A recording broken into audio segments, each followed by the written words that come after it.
అమరావతిలో మరోసారి మున్సిపల్ కార్మిక సంఘాలను చర్చలకు పిలిచింది ఏపీ ప్రభుత్వం.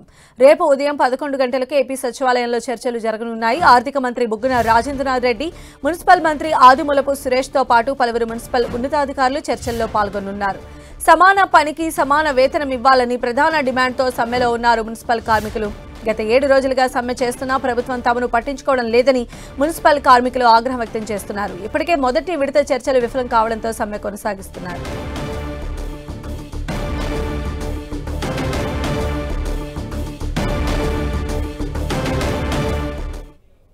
ఇప్పటివరకు జరిగిన చర్చల రూపంలోనే ఈ చర్చలు కాకుండా కార్మికుల యొక్క న్యాయమైన డిమాండ్లు పరిష్కారం చేసే దిశగా ఈ చర్చలు సాగాలని, ఈ చర్చల్లో మున్సిపల్ శాఖ మంత్రులు డాక్టర్ ఆదిమూలపు సురేష్ గారితో పాటు ఆర్థిక శాఖ మంత్రి బుగ్గన రాజేంద్రనాథ్ రెడ్డి గారు కూడా పాల్గొంటారని చెప్పేసి రేపు చర్చలు జరగబోతున్నాయి. గవర్నమెంట్ కి మున్సిపల్ శాఖ కార్మికులకు మధ్య ఎలాంటి రిజల్ట్ వచ్చే అవకాశం ఉందో తెలుసుకునే ప్రయత్నం చేద్దాం. మా ప్రతినిధి జయరాజ్ మనకు అందుబాటులో ఉన్నారు. జయరాజ్, రేపు జరిగేటువంటి చర్చలైనా కూడా అంటే సఫలం అయ్యేటువంటి అవకాశాలు ఎంతవరకు ఉండొచ్చు?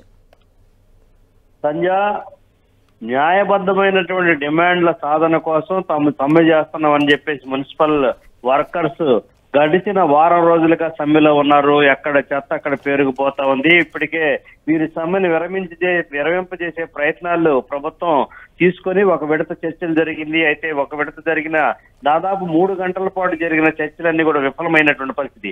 ఆర్థిక పరమైనటువంటి అంశాలు ఉండటమే దీని ప్రధాన కారణంగా భావిస్తున్నారు. నెలకి సమాన వేతనం 26,000 రూపాయలు ఇవ్వాలనే ప్రధానమైన డిమాండ్ దగ్గర చర్చలన్నీ కూడా ఆగిపోతున్నటువంటి పరిస్థితి. దీంతో పాటు పిఎఫ్, అదేవిధంగా ఈఎస్ఐ సౌకర్యం కల్పించాలి. అదేవిధంగా టెంపరీగా ఉన్నటువంటి ఉద్యోగుల్ని, అవుట్ సోర్సింగ్ ఉద్యోగుల్ని పర్మనెంట్ చేయాలనే ప్రధానమైనటువంటి డిమాండ్లు 13 డిమాండ్లతో కూడినటువంటి అంశాలన్నీ కూడా ప్రభుత్వం దగ్గర పెట్టారు. వాటికి సంబంధించిన అంశాలన్నీ కూడా ప్రభుత్వంతో చర్చలు జరుగుతున్నటువంటి నేపథ్యంలో అన్ని కూడా ఆర్థిక పరమైన అంశాలు ఉండటంతో వీటిపైన మొదటి విడత చర్చలు ఏమాత్రం ఫలించలేదు. రేపు ఉదయం 11 గంటలకి ఆర్థిక మంత్రి బుగ్గన రాజేంద్రనాథ్ రెడ్డి సమక్షంలో ఆయన ఛాంబర్ లోనే మున్సిపల్ కార్మిక సంఘాల నాయకులు, అదేవిధంగా మున్సిపల్ శాఖ మంత్రి ఆదిమూలపు సురేష్ దగ్గర ఈ చర్చలు జరగబోతున్నాయి. ప్రధానమైన డిమాండ్లు పరిష్కరించే వరకు కూడా సమ్మెను విరమించేది లేదు, కొనసాగిస్తామని చెప్పేసి మున్సిపల్ ఉద్యోగుల సంఘ నాయకులు పేర్కొంటున్నారు. సంధ్య. రైట్ జయరాజ్.